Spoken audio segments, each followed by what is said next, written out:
오늘 우리에게 주신 하나님의 말씀을 보도록 하겠습니다. 시편 16편 11절입니다. 시편 16편 11절입니다. 오늘은 우리는 어떻게 죄를 이길 수 있는가라는 제목을 가지고 우리가 말씀을 볼 텐데요. 한 절입니다. 그래서 다 같이 큰 소리로 합독하도록 하겠습니다. 준비 시작. 주님께서 몸소 생명의 길을 나에게 보여주시고 주님을 보시고 사는 삶에 기쁨이 넘칩니다. 주님께서 이 큰 즐거움이 영원토록 이어질 것입니다. 아멘, 아멘입니다. 사랑하는 검단 함께하는 성도 여러분, 우리는 모두 죄와 싸우며 살아가요. 죄를 정의하자면 하나님 중심이 아니라 우리 중심으로 살고, 남이 어떻게 됐든 누군가가 어떤 삶을 살든 나 하나, 내가 가지고 있고 내가 원하는 것들이 이루어지는 것에 초점을 맞추고 살아가는 삶이 죄된 삶입니다. 그래서 죄는 자기 중심성이라고 말할 수도 있죠. 근데 우리는 하나님을 믿고서도 이 죄와 늘 싸우면서 살아가요. 그래서 죄와의 싸움이 너무나 지치고 힘들 때가 있습니다. 근데 여러분 이제 기억하셔야 될 것은 무엇이냐면, 이전에는 죄라고 생각하지 않았던 그 일들이 어느 순간 여러분에게 이것이 죄구나 라고 여러분이 인식하는 시점이 뭐냐면, 여러분이 예수님을 만날 때입니다. 싸움이라는 것은 바이러스를 인식하고 적군을 인식할 때 벌어지는 일이에요. 이전까지는 내가 나를 위해서 나의 쾌락과 나의 만족과 욕심을 위해 누군가가 희생되어도, 또한 그것이 하나님 앞에 기쁘지 않더라도 내가 하는 일들이 나에게 기쁨과 만족이 된다면 거기에 어떠한 죄책감이나 죄스러움을 느끼지 않고 살았는데, 어느 순간 내가 이 죄에 대해서 분별이 생기기 시작하는 거예요. 내가 사랑하지 않은 죄, 내가 남을 미워하는 죄. 예전에는 내가 물리적으로 뭔가를 나쁜 윤리와 도덕적으로 안 좋은 일들을 행동할 때 그것이 죄라고 인식했던 삶이었다면, 이제는 그것을 생각으로 품고 있는 것만으로도 내 마음이 괴로운 것. 그게 뭔지 아세요? 예수 그리스도를 인격적으로 만난 거예요. 그래서 싸움은 나쁜 것이 아닙니다. 괴롭고 죄책감을 느끼고 내가 이 부분 안에서 내가 더 잘 살고 싶은 그 마음이 드는 것은 여러분 안에 새로운 존재가 형성이 됐기 때문이에요. 믿으십니까? 그런데 이 죄와의 싸움은 우리를 뭐하게 하죠? 때로는 고달프게 만들고 피곤하게 만들죠. 안 짓고 싶은데, 잘 살고 싶은데. 근데 이거는 비단 우리뿐만이 아니라 믿음의 선배인 바울도 이 죄와의 싸움을 계속해서 해나갔다는 것이 우리에게 큰 위로가 됩니다. 로마서 7장 15절을 함께 보도록 하겠습니다. 준비 시작. 나는 내가 하는 일을 도무지 알 수가 없습니다. 내가 해야겠다고 생각하는 일은 하지 않고 도리어 해서는 안 되겠다고 생각하는 일을 하고 있으니 말입니다. 자, 우리가 이제 인식을 해요. 내가 이것을 하면서 살아야겠다. 하나님 중심으로 살아야겠다. 내가 깨끗하게 살아야겠다. 내가 남을 위해 내가 내 삶을 내어주는 사랑과 이해와 그리고 격려와 존중하며 정말 내가 주님이 기뻐하시는 삶을 살아야겠다라고 알아요.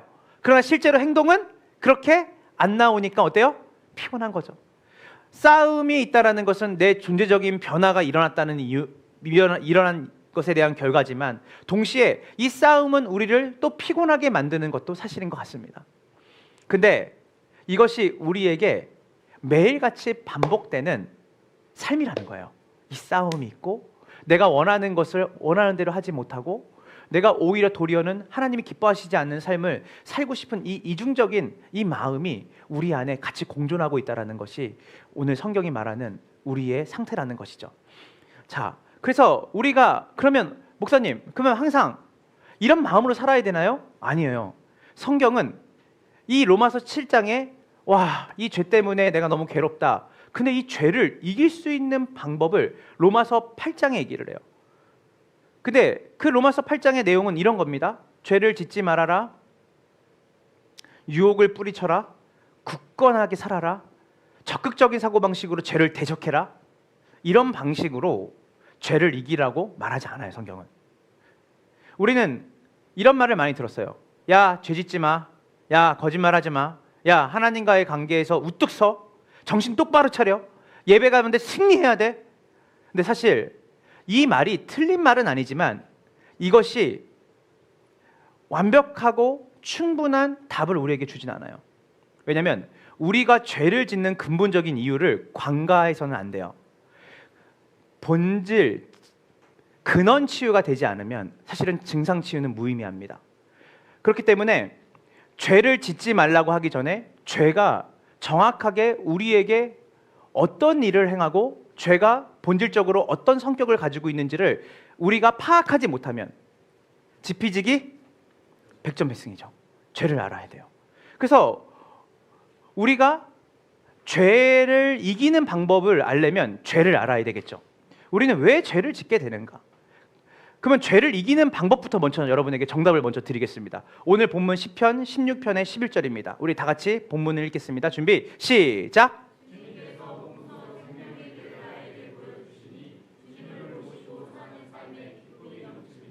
주님께서 이 층 즐거움이 영원토록 이어집니다.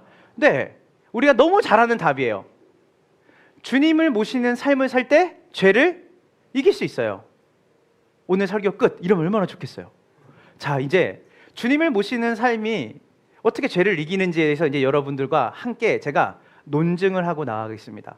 첫 번째 대지를 함께 보도록 하겠습니다. 다 같이 읽어보겠습니다. 준비 시작. 자, 이제 우리가 지피지기 백전백승이죠. 자, 여러분, 우리가 죄의 본질을 알아야 되는데 죄는 절대로 우리에게 이거 나쁜 일이고 악한 일이라고 우리를 유혹해서 오지 않아요. 자, 죄는 언제나 선한 것처럼, 우리에게 유익한 것처럼, 우리에게 즐거움을 줄 것처럼 가면을 쓰고 찾아옵니다. 자, 창세기 3장 6절을 우리가 함께 보도록 하겠습니다. 준비 시작.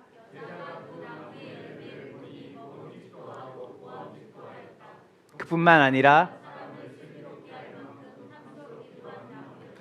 그 여자가 열매를 따서 먹고 함께 있는 남편에게도 주니 그도 그것을 먹었다. 자, 뱀이 죄를 짓도록 유혹할 때 뭐라고 말했냐면 이거 진짜 보잘것없고 이거 진짜 악한 거고 이거 정말 쓰레기통에 버려도 될 만큼 보잘것없는 것처럼 죄의 유혹을 하지 않았다는 거예요. 따라해 보세요. 먹음직하고 보암직하고 슬기로울 만큼 탐스러워 보이는. 네, 너무 길죠? 탐스러워 보이는. 그러니까 죄가 어떻게 돼요? 매력적으로 다가온 거예요. 그러니까 하와가 선악과를 먹을 때 나는 하나님께 불순종하겠다라고 해서 선악과를 따먹은 게 아니라 이것은 선악과를 먹는 게 더 좋을 것 같은데? 선악과를 먹으면 나한테 되게 유익이 될 것 같은데? 그 생각을 한 거예요. 자, 중요한 건 여러분이 뭐냐면 죄는 우리에게 유익이 되고 선해 보이는 것처럼 우리에게 다가오기 때문에 우리가 죄를 지을 때 거리낌이 없는 겁니다. 만약에 죄가 가시가 막 돋아나고 보잘것없고 나에게 불이익을 준다고 생각한다면 누가 죄를 짓겠어요? 그러나 그 죄가 나에게 육신의 정욕과 안목의 정욕과 이생의 자랑을 만족하기 때문에 우리가 그 죄를 짓는 거죠. 그래서 우리가 오늘날 짓는 경험하는 죄들도 마찬가지예요. 자, 우리가 안 좋은 미디어 매체를 접할 때 이것은 나쁜 거니까 보지 말자라고 말하는 사람 없어요. 왜요? 재밌을 것 같다, 즐거울 것 같다, 나에게 만족적인 것 같다라고 해서 그 미디어 매체를 우리가 접하게 되죠. 돈을 탐낼 때도 성경은 돈과 함께 항상 탐욕을 경계하거든요. 왜냐하면 돈을 우리가 더 많이 갖고 싶은 이유가 뭐냐면 사실은 돈이라는 것은 중립적 가치이기 때문에 선과 악을 정의할 수 없습니다. 그러나 그 돈을 우리가 필요한 이상으로 계속해서 저축하고 계속해서 우리가 대비하고 싶은 이유는 뭐냐면 돈에 우리의 삶의 안전을 걸기 때문이에요. 그래서 항상 비교의식을 갖는 거죠. 부자가 되면 행복할 것 같고 안전할 것 같지만 사실은 우리가 잘 압니다. 부자가 되면 편리한 것은 있지만 그 안에 안전이 보장이 되는 것은 아니죠.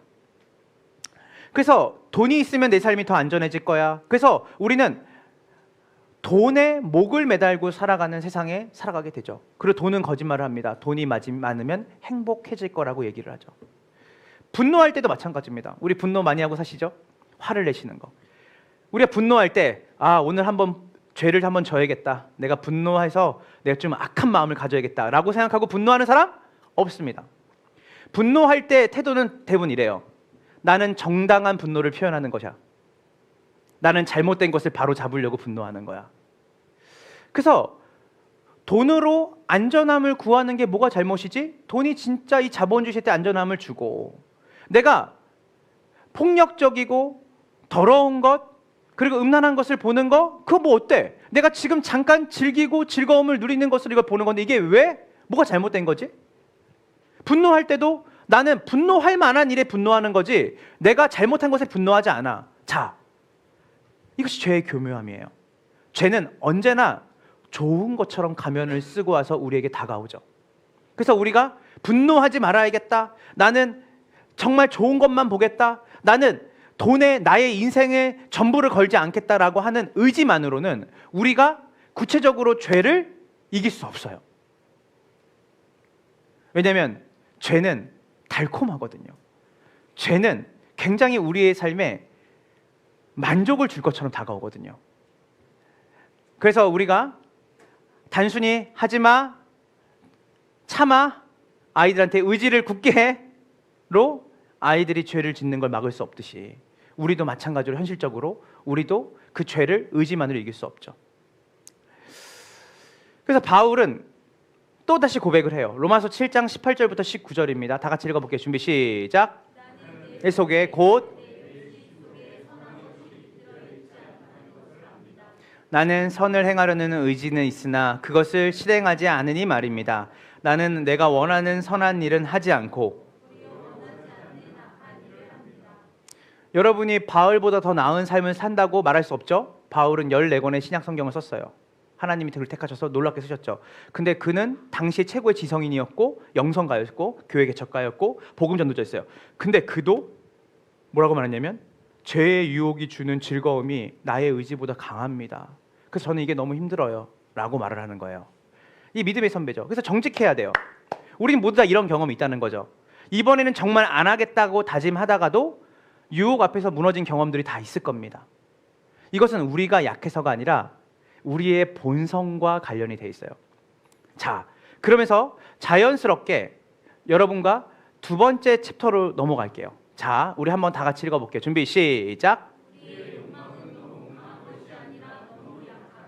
제가 뭐라고 말했냐면 우리가 죄의 유혹에 넘어지는 이유는 바로 뭐와 관련되어 있냐면 우리의 욕망과 관련되어 있거든요. 우리의 본성과 관련되어 있는 거예요. 자, 여러분 한번 따라해 보세요. 욕망은 하나님이 만드셨다. 욕망은 누가 만드셨다고요? 하나님이 만드셨어요. 자, 욕망을 제가 사전적 의미를 찾아봤어요. 검색해봤어요. 네이버에 욕망 쳐봤어요. 그랬더니 위키에서 뭐 이렇게 말해요. 욕망은 인간이 자신에게 부족한 것, 나는 이게 부족해, 그것을 채우기 위해서는 뭐해? 이것이 있었으면 좋겠어. 이것을 원해. 그러니까 뭔 말이냐면 인간이 가지고 있는 결핍, 부족함에 대해서 채우고 싶어하는 인간의 뭐예요? 본능이에요. 하나님이 이것을 여러분에게 만드신 거예요. 죄의 결과로 욕망이 주어진 게 아니라 원래 하나님이 여러분을 욕망하는 디자이어, 욕망하는 존재로 만드셨다는 거예요. 자, 근데 우리는 잘못된 생각을 해요. 내가 이렇게 죄를 짓는 것은 내가 돈을 사랑하고 내가 더러운 것들을 내가 보는 것을 즐거워하고 기뻐하고 또한 내 안에 탐욕을 부리는 여러 가지 욕심들이나 이런 것들은 내가 욕망이 있어서 그래. 이 욕망 자체가 문제라고 생각하는 거예요. 그러나 하나님께서는 아까 말했듯이 욕망을 하나님이 만드셨어요. 여기서 중요한 거는 왜 우리는 바로 이 욕망을 죽이려고 할까요? 그래, 내가 기쁨을 누리는 욕망이 너무 커서, 그러니까 내가 쾌락을 누리고자 하는 욕망이 너무 크니까 차라리 이 욕망 자체를 없애도록 내가 하나님께 기도해야겠다. 근데 사실은 이것은 반기독교적인 생각이에요. 이런 생각은 불교나 금욕주의의 영향을 받은 거예요. 성경은 정반대로 말해요. 뭐라고 말하냐면 우리의 진짜 문제는 두 가지인데, 일단은 생각보다 욕망이 너무 작다. 우리가 약하다. 욕망이 더 커야 돼요. 더 쾌락주의로 가야 돼요. 여러분들이 원래 더 여러분들이 탐욕스러울 만큼 넘치도록 뭔가를 누리고 만족하기를 원해야 돼요. 지금 욕망이 너무 약해요. 성경은 얘기해요. 욕망이 너무 약하다. 중요한 건 뭐냐면 욕망하는 대상이 누구냐가 중요한 거예요. 하나님이 우리를 만드실 때 욕망을 주셨는데 그 욕망은 하나님을 향한 욕망이었어요. 하나님이 없으면 채워질 수 없는 삶. 하나님 자체가 내 삶의 가장 큰 기쁨이 되는 삶. 그래서 존 파이퍼라는 목사는 뭐라고 말했냐면 기독교 쾌락주의를 얘기했어요. 희락주의라고 말해요. 기쁨주의라고 말해요. 무슨 말이냐면 하나님이 우리에게 욕망을 주실 때 그 욕망이 바르게 발현되는 건 뭐냐면 우리 안에 하나님으로부터 오는 그 만족과 기쁨을 우리가 갈망하는 존재로 만들었다는 거예요. 근데 죄가 들어오면서 어떻게 돼요? 선악과를 이렇게 얘기했어요. 먹음직스럽고 보암직스럽고 슬기로울 만큼 지혜로울 만큼 탐스러워 보이는 뭐예요? 하나님에게 드려져야 될 욕망을 뭐예요? 바로 이 선악과라고 하는 그 또 다른 대상과 자기 자신의 만족을 향해 비틀어 버린 거예요. 죄는 올바른 방향을 구부러뜨려서 잘못된 방향으로 우리를 인도하는 거예요. 그래서 위대한 기독교 변증가가 있어요. C.S. 루이스는 이렇게 얘기했어요. 우리는 마치 아이들이 진흙탕에 들어가서 진흙 파이를 만들고 있는 거예요. 막 진흙으로 막 이렇게 뭘 만들어요. 근데 너무 애들이 좋아하는 거, 만족하는 거예요. 근데 그걸 보다 못해서 하율이가 그렇게 하니까 나다니엘 형제가 하율아 여기서 이제 그만 놀아. 진흙탕에서 아빠랑 엄마랑 같이 저 해안가 바닷가로 강원도 가서 거기서 바다 보면서 모래성도 쌓고 우리 같이 수영하자 했는데 애들이 뭐라냐면 싫어요. 저희는 여기 진흙에서 놀 거예요. 자, 이게 무슨 말이냐면 마치 어린아이가 그 진흙탕에서 진흙을 가지고 노는 거기서 뭐냐면 사소한 만족을 하는 나머지 진짜 넓은 바다에 가서 누릴 수 있는 참된 만족과 기쁨을 이 사소한 욕망으로 쉽게 말해서 그냥 만족해버리는 거예요. 하나님은 우리를 만드실 때 무한한 기쁨을 주시기 위해서 우리를 만드셨어요. 여러분들이 쾌락을 충만하게 누리도록 만드셨어요. 여러분 안에 하나님이 정말 풍성한 만족과 기쁨과 안정을 누리도록 만드셨어요. 믿으십니까? 그래서 여러분 욕망이 너무 약해요.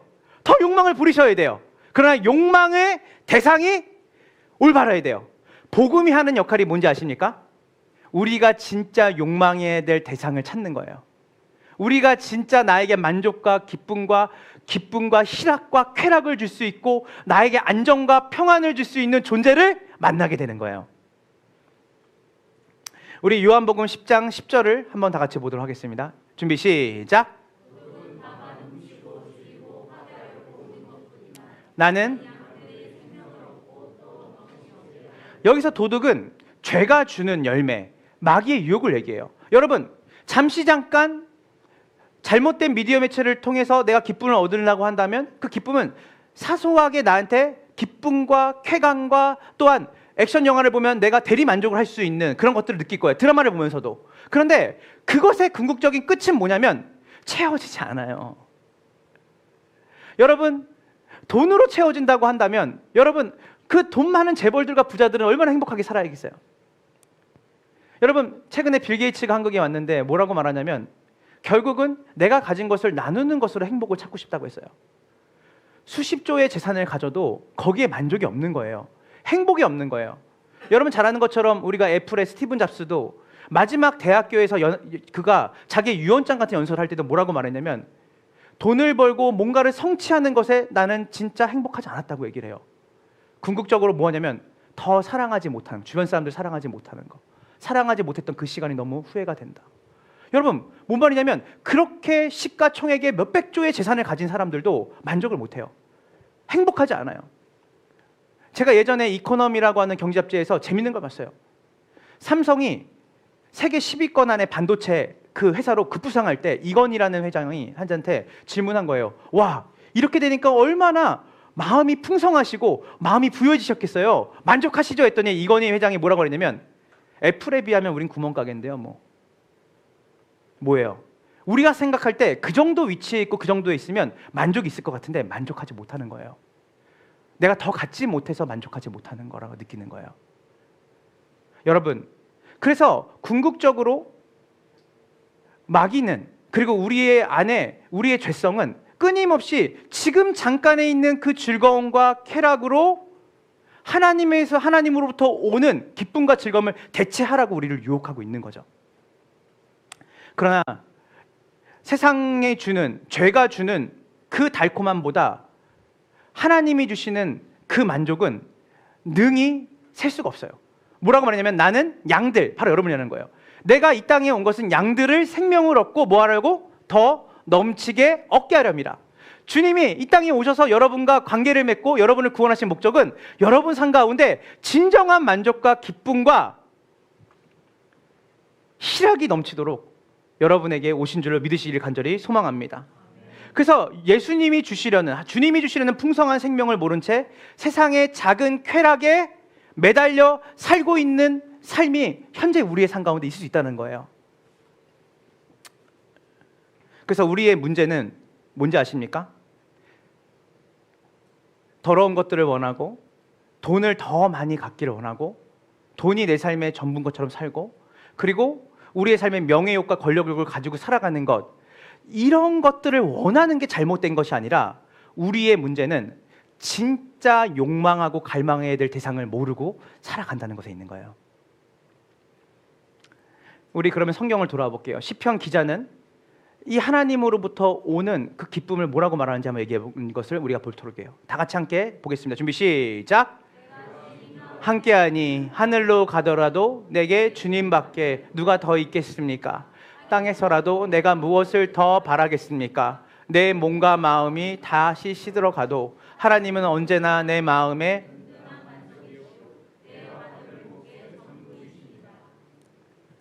여러분, 나이가 어려도요 이것을 깨달은 사람들이 있거든요. 그래서 세상적인 즐거움과 쾌락에 한계가 있다는 걸 알아요. 주님을 만나게 되면 그것이 나타나거든요. 그러니까 지금 시편의 기자가 뭐라고 말하는지 아세요? 하늘과 땅의 모든 것보다 하나님이 제 삶의 가장 큰 기쁨이 되세요. 이것은 어떤 사람이 하는 고백인지 알아요? 참으로 하나님 안에서 기쁨을 누려본 사람이 얘기하는 거예요. 우리는 그 기쁨을 아예 한 번도 누리지 못하고 종교 생활을 한 걸 수도 있어요. 어쩌면 우리는 그 기쁨을 누렸지만 다시 진흙탕에 와서 진흙을 만지작거리면서 사소한 기쁨과 만족으로 그 하나님이 주시는 참된 만족을 대체하며 살아갈 수도 있습니다.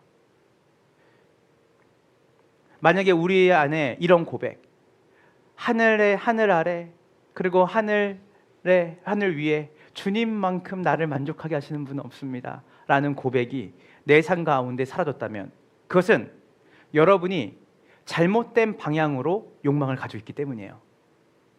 아니면 여러분이 하나님을 향한 욕망이 너무 약해서 그렇습니다. 주님을 갈망하세요. 어제보다 오늘 주님을 더 원하세요. 작년보다 올해 하나님이 나에게 주실 은혜를 사모하세요. C.S. 루이스라고 하는 사람이 이렇게 얘기했어요. 나는 하나님이 너무 좋다. 왜 좋냐면 잡아도 도달할 수 없는 멀리 계신 하나님이기 때문에. 이것은 뭐냐면 하나님의 거리가 멀다는 의미가 아니라 내가 이만큼 기쁨. 제가 이렇게 얘기하거든요. 가끔 이제 고등부 애들 수련회 이렇게 설교를 가면 여러분 롯데월드를 가잖아요. 처음에 롯데월드 갈 때 어때요? 안 가보신 분도 있나요 아직? 예, 롯데월드 말고 우리가 뭐 서울랜드 뭐 이렇게 처음에 아이들이 놀이동산을 가고 저도 놀이동산 갔을 때 눈이 휘둥그레졌죠. 와, 막 탈쓰고 막 뭐 나눠주고 하면 너무 기쁘고 거기서 솜사탕 같은 거 팔면 막 갖고 싶어지고 막 사람들이 깍 소리 지르면 막 놀이기구 타면서 우와 여기가 밤인데도 이렇게 환하구나. 야간 개장할 때도 너무 좋은 거예요. 근데 여러분 그게 우리가 1년 정기권을 끊고 내일도 가고 내일 모레도 가고 그 다음날 가면 어떨까요? 무감각해지죠. 근데 여러분 생각해 보세요. 내가 오늘 롯데월드를 가서 너무 좋았어. 그리고 내일 또 갔는데 이야 롯데월드에 내가 어제보다 느꼈던 것보다 더 큰 기쁨 즐거움이 있다는 걸 발견했어. 근데 그 다음날 갔는데 이 정도면 됐겠지 했는데 더 큰 즐거움이 또 그 다음날 있는 거예요. 더 있는 거예요. 이게 무한대가 있다. 그게 뭐냐면 바로 하나님 안에 있는 기쁨이다. 어제와 다른 오늘, 오늘보다 더 큰 하나님이 주시는 기쁨과 만족이 우리의 삶에 끝까지 확장돼도 도달할 수 없다. 그래서 바울은 로마서 11장에 뭐라냐면 깊도다 측량할 수 없도다. 하나님의 지혜와 지식인 그리스도의 사랑이에요. 알 수 없어요. 여러분 만족하면 끝입니다. 아 겨우 하나님을 아는 게 이 정도야? 그러면 여러분들이 그 다음 날부터 하나님을 대체하는 싸구려 음식을 싸구려 여러분들이 가치에, 여러분들이 거기에 쾌락과 만족에 목을 매달기 시작해요. 그렇지 않아요. 루이스가 얘기했던 것처럼 하나님은 우리가 추구해도 끝이 없는 분이시는 것을 믿으시길 간절히 소망합니다. 어제 먹었던 이 빵보다 더 이상 맛있는 빵은 없을 거야. 웬걸? 오늘 더 맛있는 빵이 나오는 거야, 양식이. 어제 받았던 은혜보다 더 큰 은혜는 앞으로 없을 거야. 웬걸? 1시간 있다가 말씀 묵상하는데 이전 것은 지났으니 보라 새 것이 되었구나. 하나님은 끝도 없는 부유함과 풍족함과 만족을 우리에게 주실 수 있는 분이십니다. 욕망할 것을 욕망하셔야 돼요. 여러분들이 갈망할 것을 갈망하셔야 돼요. 그 대상이 하나님이 되시길 주님의 이름으로 축원합니다. 그러면 자연스럽게 그러면 목사님 이런 갈망과 욕망을 하나님에게 바로 건강한 대상, 우리가 바로 봐야 될 하나님께로만 우리가 올려드려야 될 그 욕망이 제대로 우리 가운데 발휘가 돼서 그 기쁨을 누리고 살려면 어떻게 우리의 삶에서 방법을 찾아야 됩니까? 성경은 우리에게 너무 친절해요. 어떻게 해야 하나님을 갈망하고 그 하나님 안에서 참된 기쁨을 느끼는지 4가지를 우리에게 성경은 얘기해 줍니다. 자, 첫 번째, 하나님의 말씀을 묵상하는 겁니다. 시편 1편 2절부터 3절입니다. 우리 다 같이 읽어보도록 하겠습니다. 시편 1편 2절부터 3절입니다. 다 같이 준비 시작. 밤낮으로 율법을 묵상하는 그 입이 주님의 율법을 뭐하며? 즐거워하며. 그러니까 하나님의 말씀이 우리의 즐거움을 계속해서 확정시켜요. 여러분이 오늘 내 삶에 왜 이렇게 하나님이 기쁨이 되지 않고 다른 것이 내 삶에 더 큰 기쁨으로 다가올까? 왜냐하면 여러분들이 하나님이 우리에게 알려주신 방법, 하나님을 알 수 있는 유일한 방법은 뭔지 아세요? 경험과 체험을 하는 게 아니에요. 주님이 나를 오늘 500원이 필요했는데 오늘 1,000원 주셨는데, 이런 경험은요 여러분에게 신앙의 일면은 도움이 될 수 있지만 궁극적으로 도움이 안 됩니다. 바로 어디냐면 하나님을 체험하고 경험할 수 있는 뭐냐면 하나님의 말씀을 묵상하는 즐거움이 회복돼야 돼요. 하나님은 자신을 하나님의 계신 말씀을 통해서 알게 하셨어요. 그분과 교제하게 하셨어요. 자, 두 번째입니다. 두 번째 방법은 기도예요. 자, 빌립보서 4장 6절부터 7절을 다 같이 해볼게요. 준비 시작. 아무것도 간구로 하고 여러분이 그리하면 생각을, 기도의 핵심은 기도를 통해 우리가 뭘 느끼냐면 하나님과 교제하는 기쁨을 느껴요. 그래서 여러분이 기도를 회복해야 되는 건 뭐냐면, 기도하게 될 때 우리가 뭘 느끼냐면 하나님이 우리의 삶을 책임지고 계시는구나, 하나님이 우리 삶을 보듬고 계시는구나 라는 것을 하나님과의 교제를 통해 깨닫게 되면 우리에게 뭘 찾아오냐면 평안, 샬롬은 기쁨이 내재되어 있는 평안이에요. 기도를 하면서 뭘 깨닫게 되냐면 하나님께서 내 미래와 내 삶을, 나를 누구보다 잘 알고 모든 지각, 모든 것을 아시는 그 하나님께서 내 삶을 붙들고 가시는구나 라고 하는 평안이 나에게 찾아올 때 우린 뭘 하냐면 마음이 기쁘다, 마음에 평안이 넘쳐. 그래서 이 말씀과 기도, 여러분 기본이 안 되면 아무것도 그 위에 쌓을 수가 없습니다. 그리고 세 번째입니다. 너무나 당연한 얘기예요. 세 번째, 시편 100편 2절입니다. 준비 시작.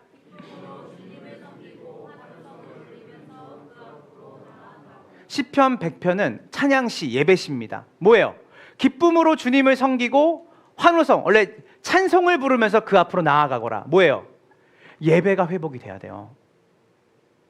일상의 예배가 회복되려면요 공적인 예배가 회복이 돼야 돼요. 주일의 예배가 회복이 되지 않으면 일상의 예배가 어떻게 돼 있냐면요, 여러분, 주일의 예배라고 하는 이 심장을 통해서 일상의 예배가 피를 공급받는 거예요. 그래서 우리가 공적인 예배가 회복이 되지 않으면서 일상의 예배가 회복되기를 원하는 것 자체가 사실은 어불성설이에요. 맞지 않는 거예요. 그래서 여러분 삶 가운데 하나님께 나와 공적으로 예배를 드리는 그 예배의 승리자는 어떤 거냐면 예배에 참석하는 게 아니에요. 예배를 통해서 하나님으로부터 오는 기쁨과 위로와 안식과 하나님이 주시는 만족을 누리는 예배가 여러분 가운데 회복되기를 주님의 이름으로 축원합니다. 그래서 그 예배가 회복될 때 일상에서 그 하나님을 더 깊이 누리고 싶은 거예요. 제가 예전에 군대 제대하고 주님 만났는데 계속 옛날 얘기를 해서 죄송합니다. 옛날 얘기를 많이 한다는 것은 지금이 그렇지 못하고 있다는 증거기도 해요.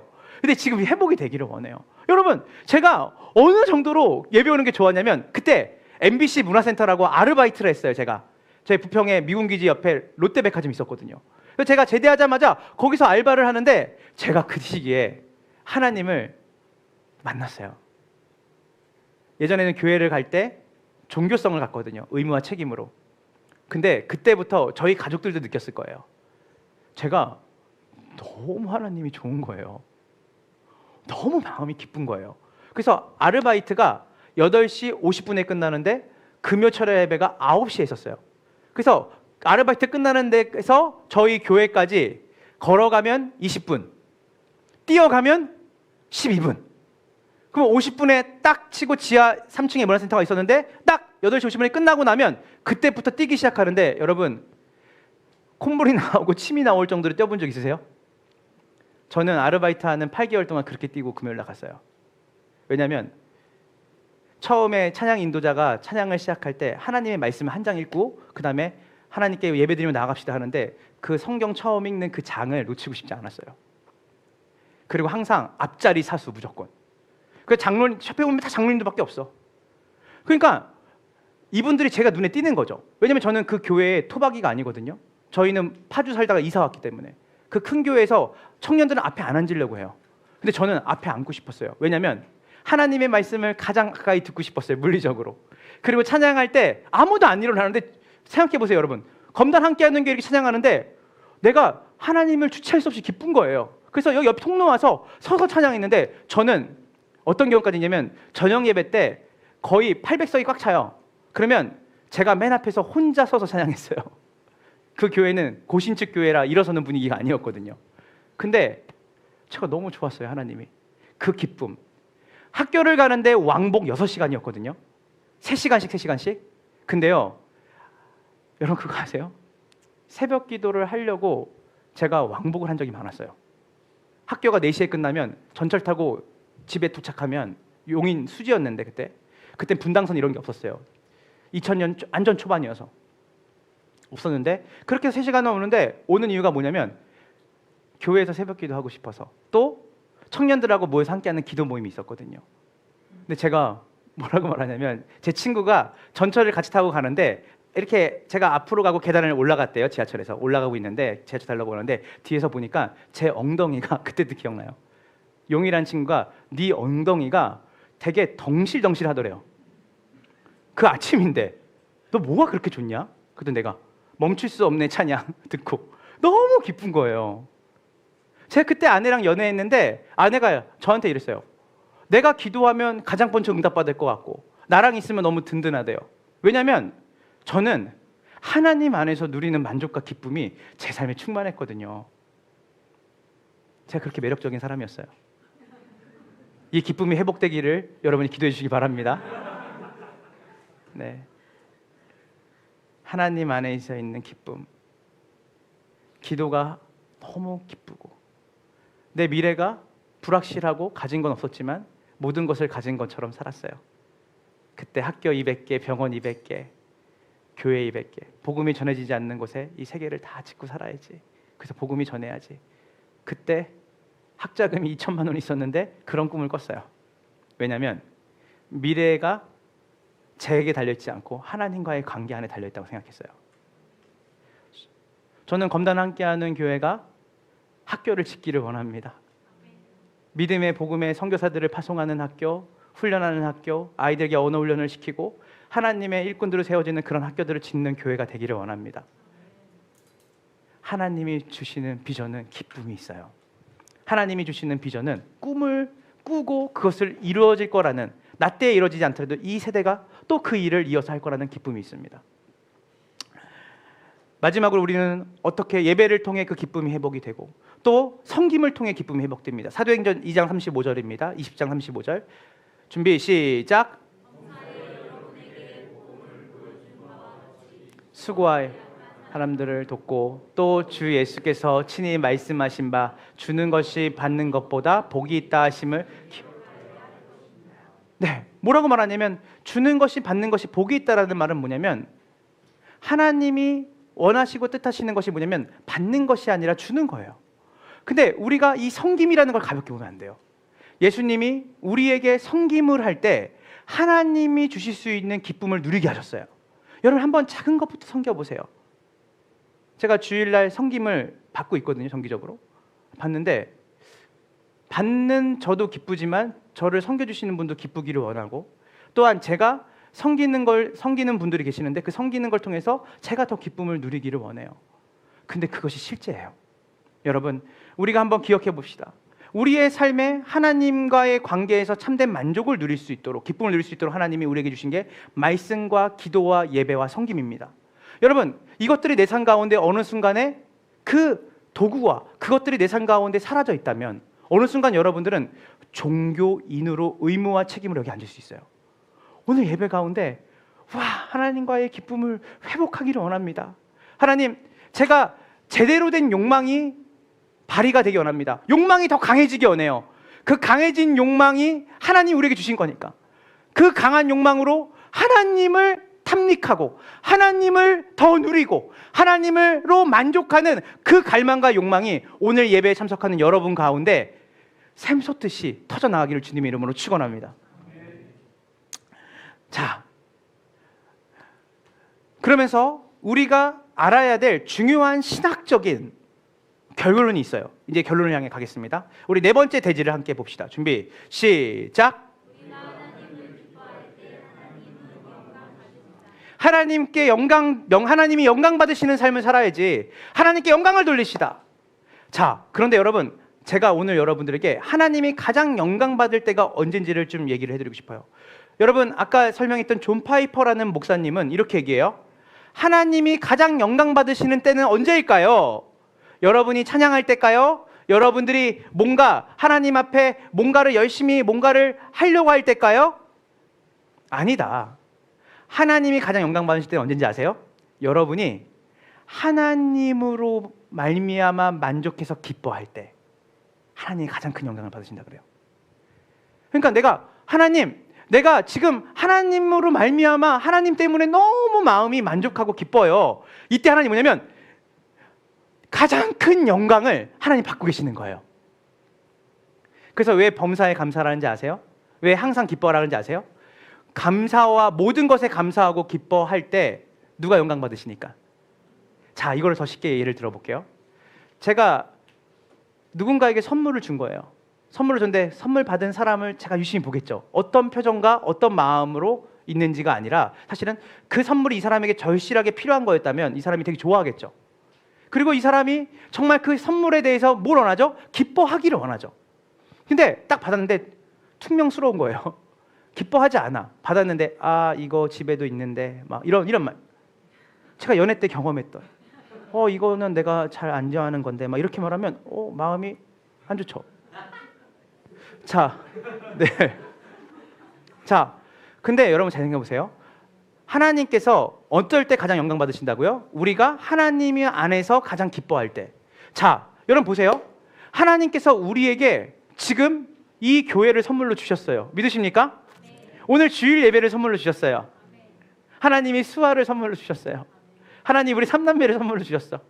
하나님이 오늘 하루도 나한테 숨을 쉴 수 있는 호흡을 주셨어. 여러분, 우리에게 주신 것들, 하나님이 선물로 주신 것들을 감사할 때 하나님이 가장 큰 영광을 받으세요. 우리가 하나님이 주신 것으로 인해서 기뻐할 때 하나님도 내가 지금 너한테 가장 큰 높임을 받고 있다. 왜냐하면 너가 내가 준 모든 것들을 감사함으로 기뻐함으로 누리고 있구나. 그래서 여러분 시편 37편 4절을 우리가 함께 다 같이 보도록 하겠습니다. 준비 시작. 주님께서 기쁨을 누구에게 찾아라?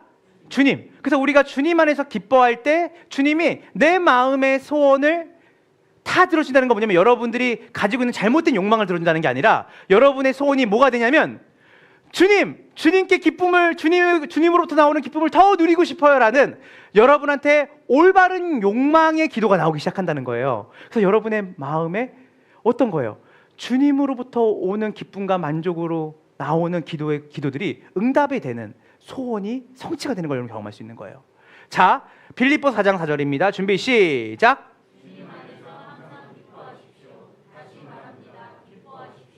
언제 기뻐하라고요? 항상이에요. 여러분, 마귀가 제일 싫어하는 거예요. 기뻐할 때가 있지. 아니요. 여러분, 가장 캄캄할 때 기쁨으로 주님께 나아가면 가장 어두울 때 가장 빛나는 하나님의 역사를 보게 됩니다. 자, 이것이 왜 하나님께 영광이 되는지에 대해서 이 빌립보서 4장 4절과 레퍼런스, 연결되는 성경 구절이 있어요. 바울이 빌립보서를 쓰고 고린도전서 다 썼잖아요. 그 연관돼서 연결돼서 쓴 구절이 뭐냐면 고린도전서 10장 31절입니다. 다 같이 읽어볼게요. 준비 시작.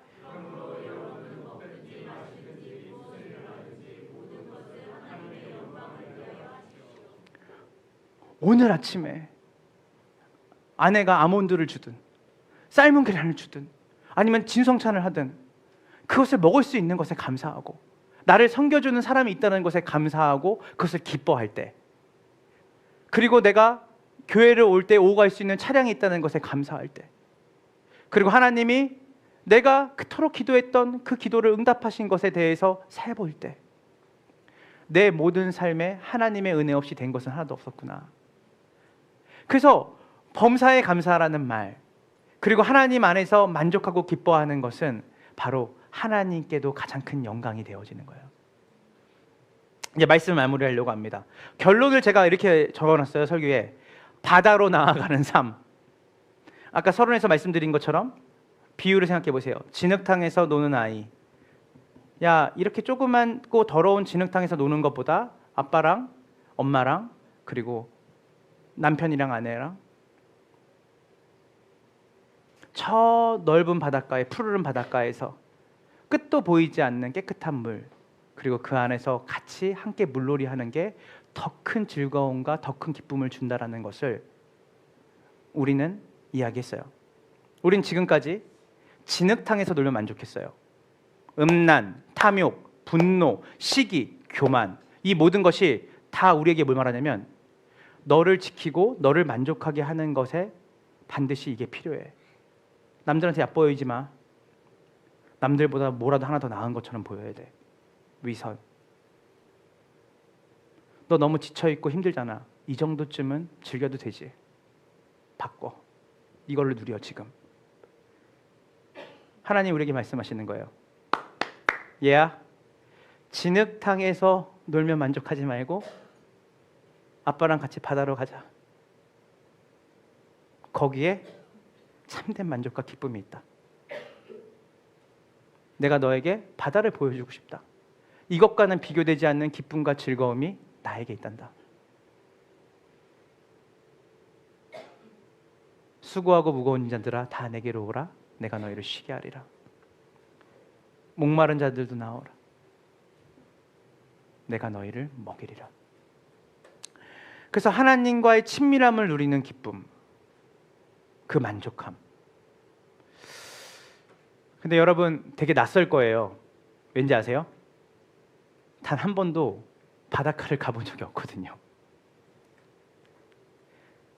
바다를 경험한 적이 없기 때문에 바다를 가자 그래도 어린 아이들은 지금 있는 진흙탕에서 옷을 더럽히면서 노는 거, 그 작은 즐거움에 만족하는 게 익숙해져서 바다를 가자고 해도 두렵죠. 낯서니까. 그리고 바다가 주는 더 큰 기쁨과 즐거움을 경험하지 못했기 때문에 그 지금 있는 작은 만족과 즐거움을 포기를 못하겠는 거예요.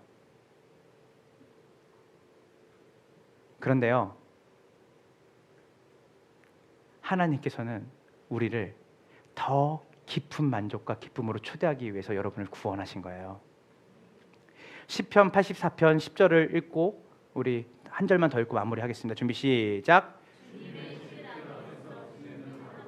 다른 곳에서 지내는 첫날보다 낫기에 악인의 장막에서 살기보다는 하나님의 집 문지기로 있는 것이 더 좋습니다. 여러분, 여기서 악인의 장막에서 첫날을 사는 것보다, 원래는 그 세상이 쌓아놓은 대궐 같은 궁전에서 첫날을 사는 것보다 하나님의 집 문지기로 하루 사는 게 더 좋습니다. 사소한 즐거움과 쾌락으로 첫날을 사는 것보다 하루라도 주님에서 누리는, 주님으로부터 나오는 만족과 기쁨으로 살아가는 게 저한테는 더 복이 됩니다 라고 다윗은 고백하는 거죠. 진짜 맛본 거예요, 이 사람은. 마지막으로 시편 34편 8절을 다 같이 한번 읽어보도록 하겠습니다. 준비 시작. 그에게, 오늘 핵심입니다. 말씀에 맛보아 알지어다. 하나님의 선하심을 정보로 갖고 있지 말고, 하나님으로부터 오는 기쁨을 정보로, 인포메이션으로 누리지 말고 직접 맛봐라. 여러분, 음식이 맛있는지 맛이 없는지는 말로 설명해서는 잘 몰라요, 그죠? 직접 먹어봐야 알죠. 마찬가지로 하나님으로부터 나오는 기쁨을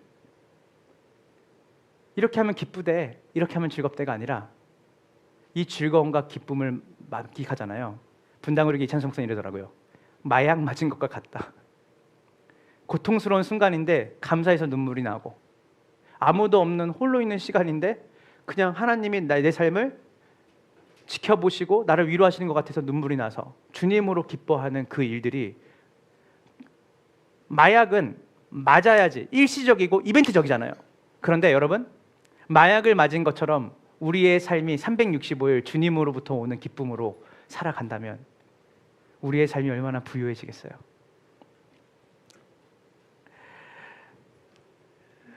제가 이 시간 이제 우리 말씀을 마무리하고 같이 기도할 텐데요. 제가 이제 어제 좀 이제 강원도를 갔다 왔습니다. 근데 그 강원도 횡성에 둔내면에 교회가 하나 있어서 예전에 오래 알던 지인이 그쪽에 내려가서, 젊어요. 한 30대인데, 30대 후반인데 거기 가족이 내려가서 살고 있다는 얘기를 들었어요. 근데 연락이 온 거예요. 이제 인스타 DM으로. 목사님 안녕하세요. 저 유상현 간사입니다. 기억하시죠? 예전에 성교한국이라는 대회 때 오랫동안 12년 동안 간사로 있던 분이 이제 거기 내려가서 뭘 하냐면 도시 재생 운동도 하고, 거기 있는 청년들이 일자리를 계속 만들어놔야 이들이 여기서 살면서 도시를 지킬 수 있잖아요. 인구 소멸 지역이기 때문에. 근데 그래서 귀한 일 한다 하는데 이분이 또 신학을 하셨어요. 갔더니 자기네 아이들하고 같이, 청소년 아이들하고 좀 이렇게 예배를 드리는 일을 지금 계속 하고 있대요. 그랬더니 아이들이 10명이래요. 그러니까 여기는 청소년들이 이 둔대 전체 해가지고 180명이 전부래요. 인구 5,000명에. 그래서 갔는데 이분이 이 서울에 있을 때 엄청난 활동들을 열심히 했거든요. 진짜 연합하고 막 수천 명의 사람들을 청년 동원하고 이런 일들을 했는데, 거기 가니까 딱 들어가니까 아이들이 10명이에요. 근데 딱 예배 설교를 들어가기 전에 찬양을 이분이 인도하는데 얼굴에 기쁨이 가득한 거야.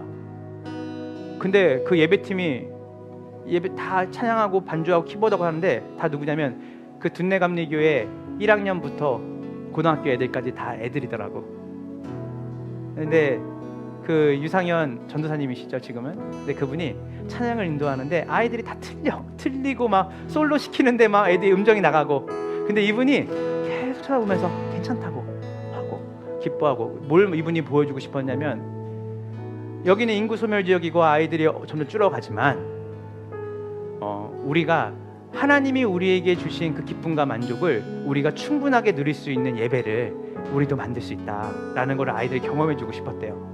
그러다가 이제 그 예배 원래 시작 전에부터 이미 감동을 받았어요. 용인 수지에 사시는 분이 강원도 횡성에 가서 그 둔내 감리교회 시골교회를 섬기고 있더라고. 나이를 물어봤더니 99학번이시래요. 그래서 제가 그럼 여기 언제 내려오셨냐 했더니 집이 여기가 아니라 용인 수지래요. 그럼 어떻게 이 강원도까지 내려와서 이렇게 주일을 섬기시냐 했더니 금요일마다 내려온대요. 근데 여기 한번 놀러 왔었는데 교회에서 예배를 드렸대요, 주일날. 근데 젊은 사람이 한 명도 없더래. 아이들은 있는데 방치가 되어 있고, 목사님 한 분이 계시는데 고군분투하고 있어서 자기가 주일 예배를 드리다가 아내한테 얘기했대.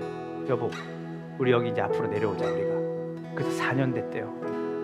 그래서 왕복 길게 걸리면 5시간도 걸린다 그러더라고. 근데 이분이 뭐냐면 얼굴이 반짝반짝거려요. 너무 기쁘대. 그래서 아이들 이름 한 명 한 명을 저한테 다 거론해요. 자기가 여기 교사인 거죠. 그래서 쟤는 어떻고 성격이 어떻고 쟤는 저래요. 그래서 막 애들 불러. 야, 여기 강사 목사님 오셨는데 인사해라. 얘는 내성적인데요, 얘가 이렇지만 속으로는 안 그럴 겁니다. 되게 반가운 마음이 있는데 이렇게 할 거예요. 애들 특징을 다 알고 있는 거야, 이분이. 근데 이분이 뭐냐면 기쁘니까 나죠 이러는 거예요. 너무 부럽더라고요. 그래서 유상현 그 전사님한테 뒤에서 이분이 막 원래 성악을 전공해서 이 부부가 열심히 섬기는 거예요. 그 교회를 막 하는데 제가 순간 울컥했어요. 왜냐면 찬양 다 틀리고 음정 다 나가는데 정말 이분이 기뻐하는 거예요. 아, 저 기쁨은 다른 기쁨이 아니라 하나님과의 관계에서 오는 만족된 기쁨이겠다. 수도권에서 누릴 수 있는 거를 다 내버려두고 여기 와서 어떻게든 이 소멸도시를 살리겠다고 하는 선교적 마음이죠. 그리고 그 아이들에게 하나님을 아는 기쁨을 알려주기 위해서 2-3년 동안 고군분투했던 그 두 분의 삶. 그러나 그분들이 이거를 일로 대하지 않고 하나님으로부터 기쁨과 만족으로 대하며 살고 있다는 것을 제가 너무나 감동이 돼서 어저께 오면서 어떤 생각했냐면, 하나님, 운전하며 오면서 계속 들었던 마음, 그리고 어제 집에 도착해서 설교를 마무리 준비하면서 했던 게 뭐냐면, 주님을 더 누리고 싶어요. 그 욕망을 하나님이 줬으니까 더 강한 욕망을 갖고 싶어요. 주님, 제가 2025년 상반기에 하나님으로 누렸던 기쁨과 만족보다 비교도 되지 않을 만큼, 하나님, 제가 2006년도쯤에 하나님 만나서 그때 세상 다 가진 것처럼 사는 만족과 기쁨이 있었는데 그것과 비교되지 않는 만족과 기쁨이 2025년 9월에 검단 함께하는 교회 성도들과 제게 있기를 원합니다. 그래서 여러분, 주의 선하심과 주의 그 위대하심의 그 만족됨을 맛보아 아는 우리의 2025년 우리 하반기가 되기를 원합니다. 이전보다 더 우리를 만족해 하실 수 있어요. 하나님이 이전에 우리가 누렸던 그 어떤 것보다 우리를 기쁨으로 하나님께서 초대하시기 위해서 우리를 구원하신 거예요. 여러분, 도달할 수 없는 기쁨과 만족이 그분께 있어요. 그래서 우리는 계속해서 갈망할 수 있는 거예요. 계속해서 욕망할 수 있는 거예요. 더 큰 욕망으로 여러분의 삶, 바른 대상에 대한 욕망으로 여러분의 삶의 기쁨과 만족이 넘쳐나는 복된 2025년 하반기의 삶. 뒤돌아보니까 2025년 그때쯤에 오장천 목사님이 설교했을 때 그때부터가 시작이었지. 내 삶의 기쁨과 만족이 극대화가 되고 극대화가 돼서 끝도 없는 기쁨과 만족으로 주님으로 내가 기뻐했던 삶이 그때부터 시작이었지. 이번 이 한 주 동안에 여러분의 삶 가운데 하나님이 주시는 기쁨과 만족으로 욕망할 것을 욕망하는 진정한 바른 욕망이 여러분 가운데 회복되어지는 복된 여러분의 한 주간의 삶이 되기를 주님의 이름으로 축원합니다. 축원합니다. 우리 이 시간 다 같이 함께 주님 앞에 기도하며 나아갑시다. 찬양하며 나갑니다.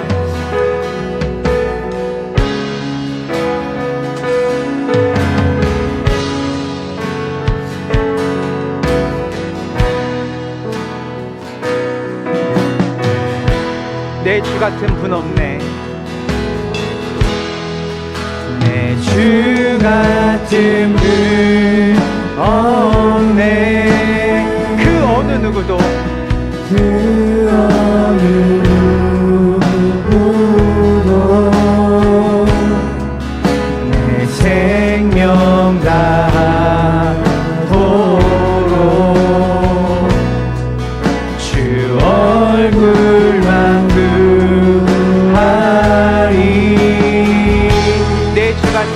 주 같은 분 없네. 그 어느 누구도 그 어느 누구도 내 주 같은 분 없네. 이 땅 위에 이 고백이 우리의 고백이 되기 원합니다. 오 하나님, 오 하나님, 주 나의 모든 것, 내 주 같은 분 없네. 이 땅 위에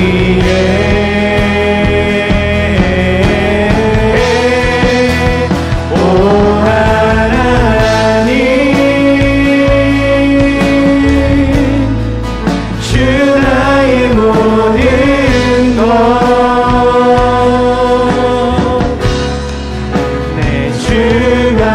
같은 분 없네.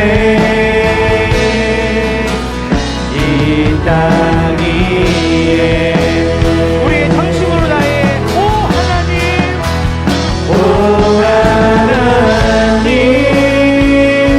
주 나의 모든 것, 주 나의 모든 것, 내 주 같은 분 없네. 이 땅 위에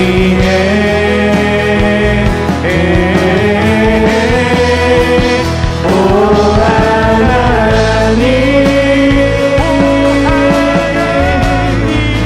주 나의 모든 것, 내 주 같은 분 없네. 이 땅 위에 우리 눈을 감고 찬양합시다. 오 하나님, 오 하나님, 주 나의 모든 것, 내 주 같은 분 없네. 이 땅 위에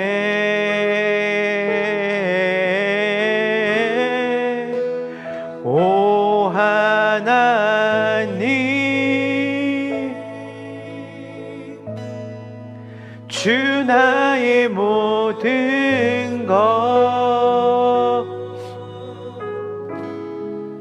내 주 같은 분 없네.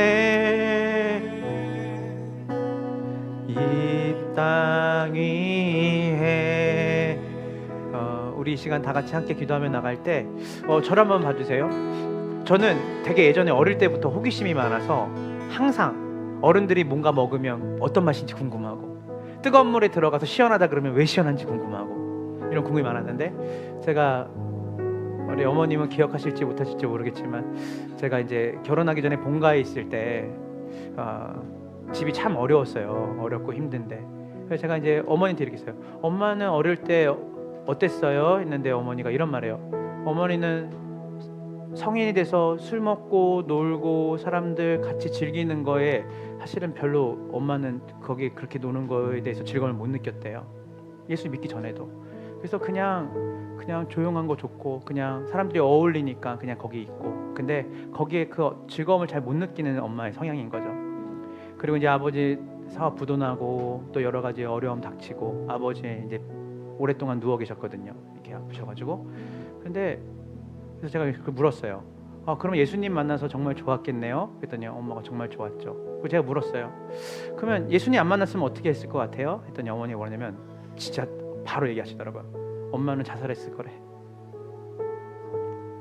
여러분, 인생을 살다 보니까 이제 우리 안에 뭘 해도 그렇게 썩 즐겁지 않고 공허함이 없고 그것을 누려도 기쁘지 않다는 것을 이제 우리 어느 순간 느끼죠.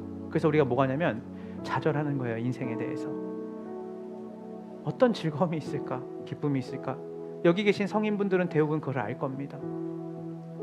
여러분, 오늘 주님이 여러분을 바다로 초대하시는 거예요. 여러분 죽이시려고 하는 게 아니라 한 번도 나가보지 않았던 그 바다로 나가는 결단이 있어야 돼요. 주님으로만 내 삶을 내가 만족해 되기를, 내가 주님으로부터 오는 기쁨을 누리는 삶을 살겠다. 그 결단이 일어나야 돼요. 여러분, 나 예수님 안 만났으면 내 삶에 낙이 있었을까? 라고 하는 그 고백이 노년에 일어나는 게 아니라 이 젊은 부부 때, 정말 이 중년의 시기 때 그것을 경험하는 복된 인생이 되기 원하고, 우리 여기 귀한 우리 권사님, 아침에도 이미경 권사님 계셨는데도 똑같은 얘기했어요. 이 노년에 하나님을 향한 갈망이 멈춰지지 않는 삶, 그를 깨달은 삶, 내가 더 욕망해도 되는 대상이 있다는 게 얼마나 감사해요. 세상의 것들은 다 시들고 세상에 있던 것들은 다 저무는데 하나님의 사랑과 하나님으로부터 오는 기쁨과 만족은 시들지 않습니다. 푸른 마르고 꽃은 시들한 주의 말씀이 영원하다라는 거. 오늘 이 시간에 이 복된 주일에 우리 안에 결단이 일어나기 원합니다. 한 주간의 결단이 아니라 우리의 전 삶에 주님 욕망해야 될 세상을 욕망하겠습니다. 주님이 원래 우리에게 주셨던 그 바람, 갈망, 그것을 비뚤어지게 쓰지 않고 원래 주인이시고 원래 우리가 욕망해야 될 하나님을 더 깊이 갈망하고 하나님으로부터 오는 만족을 더 누리는 자로 내 삶이 되어지기를 원합니다.